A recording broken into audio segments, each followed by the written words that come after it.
Hello, I'm Cedric Purdy, and this is my basic health assessment lab test. This is my son Noah, and we're going to be doing the case study of Tim Horton.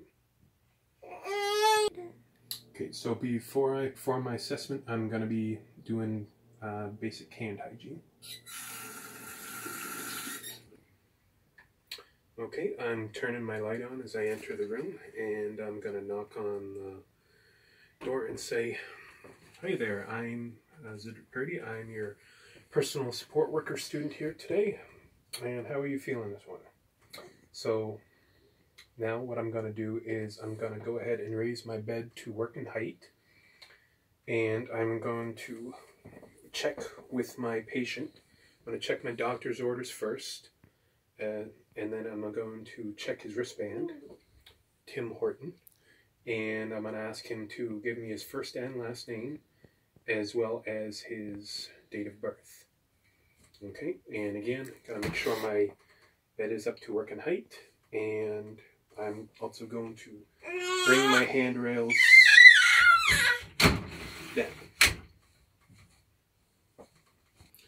Okay, now as I come into the room, I'm going to give him a general assessment. I'm going to speak to him to make sure that, to see how it is. He seems to be able to speak no problem. I'm going to check his eye movement as well as to see if his chest movement is symmetrical. He might be short of breath since he was coming in for respiratory distress, as well as he might be very sweaty, diaphoretic, etc. Okay, now while assessing his airway, I'm going to see if he can speak with me. Now, he is being very vocal, so we can tell that his airway is not obstructed.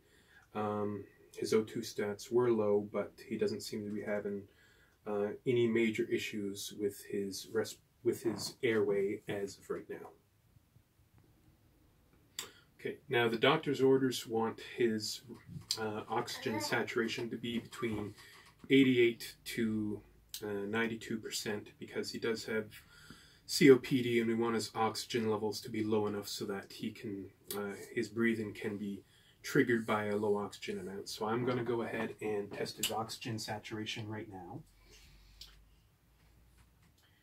Now I can see here that his oxygen saturation is at 86%, which is lower than what we want it to do. So the second thing we are going to do is we are going to assess his Venturi mask. Right now it is set at 40%, and I'm going to double check that the adapter in the mask does match the doctor's orders, which it does. Now, after his O2 sats have been measured, we are now going to look at his respiration rate. I'm going to do it in a way that he does not notice that I am taking his respiration rate. Yes, I hear you, Tim. So now we are going to, since it is abnormal, he is in respiratory distress, I'm going to use a full minute on the watch to measure it. And right now I can see that it is 24, which is high. Okay, now that we know that his oxygen level is low and his respiration rate are high, we are going to inform the doctor of these abnormal findings, as it may be caused by another issue. The O2 stats are too low. They should be at least 88%, and his respiration rate is elevated above normal. Okay, now we're going to move on to a cardiovascular assessment. I'm now going to take his blood pressure at this time.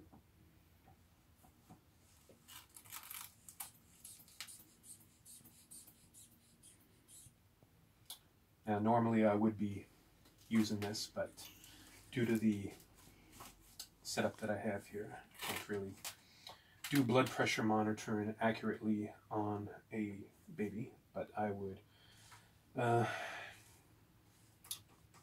use the cuff, use this, get his blood pressure monitored. Okay, so here we see that his blood pressure was about 140/88, which is not overly high, but it is something that we do want to continue to monitor. Okay, now at this point we're going to go ahead and take his temperature.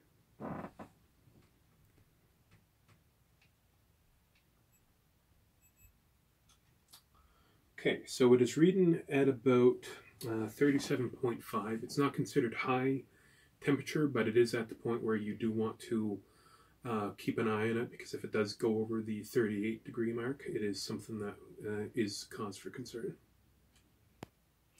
Now, Tim did receive a bit of a scrape to his upper forearm earlier, so there is some dressing there. It does appear to be dry and does not appear to be having any signs of infection at this point. The skin is not showing any infectious drainage and appears to be doing well. Now, when assessing his wound, I do notice that he does appear to be clammy, very sweaty. This can be caused by the higher temperature as well as the increased respirations due to his respiratory distress. So throughout the rest of my shift, since he does appear to be very clammy and sweaty, I'm going to continue to monitor for skin integrity, as it can cause issues with chafing, and I'm going to keep checking on his dressing, as we want to keep that as dry and as clean as we can.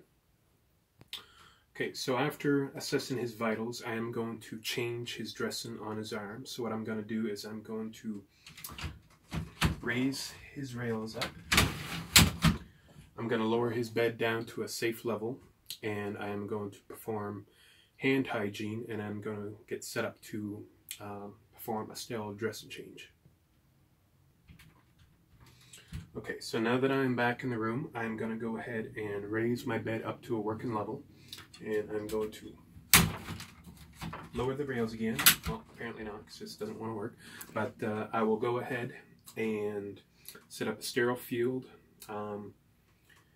remove his old bandage and get a new one set up. Again, sterile field, sterile technique, and ensure that his wound is dry and clean when I reapply his dressing. Okay, and we should also notice that Tim Horton also has a Foley catheter set up. It has drained 400 mils since overnight and still appears to be running at a steady rate of at least 30 milliliters per hour. Okay, now since he is in respiratory distress, we are going to make sure that his chest, his breathing in and out, is symmetrical. Make sure that he doesn't have any signs of barrel chest or any other issues as well. We're going to ask him how his wrist feels, see maybe if he can give a scale from 1 to 10 on how it feels along with the wound on his arm. We're going to do a type of CSMT assessment, so color, sensation, movement, temperature, to see how that feels. The color appears normal. He has no numbness in his fingers from where we applied the dressing. He can still wiggle his fingers, no issues, and does not appear to be causing any issues with temperature. Okay, now I'm going to double check all of Tim Horton's equipment. I'm going to, again, I already did this when I did the breathing assessment. I want to make sure that the adapter on the Venturi mask matches what the doctor's orders is, ensure that he still has the right liters per minute. That matches the doctor's orders. Again, the catheter does appear to be draining well, but I still want to make sure that it's free of kinks in the tubing as well. And again, make sure that it is not tied to the hand. The drainage bag is not tied to the handrail, so that when it gets moved up and down, that it would cause any issues. Okay, we're going to chart all of our findings to the doctor, especially with his breathing. His O2 stats were a little low. His blood pressure was starting to be a little high, so we want to go ahead and make sure that we document all these findings. And then we are going to reassess him in about 4 hours. Now that I have completed my assessment, I'm going to make sure that Tim Horton has no other issues. Make sure he doesn't have to go to the washroom or anything like that that could be causing him discomfort. I'm going to go ahead and bring the bed rails up, and then I'm going to go ahead and lower the bed down to a safe height, and I'm going to ask him if he wants the light left on for anything like that he may want, and then I will leave the room and be finished with my assessment until 4 hours from now.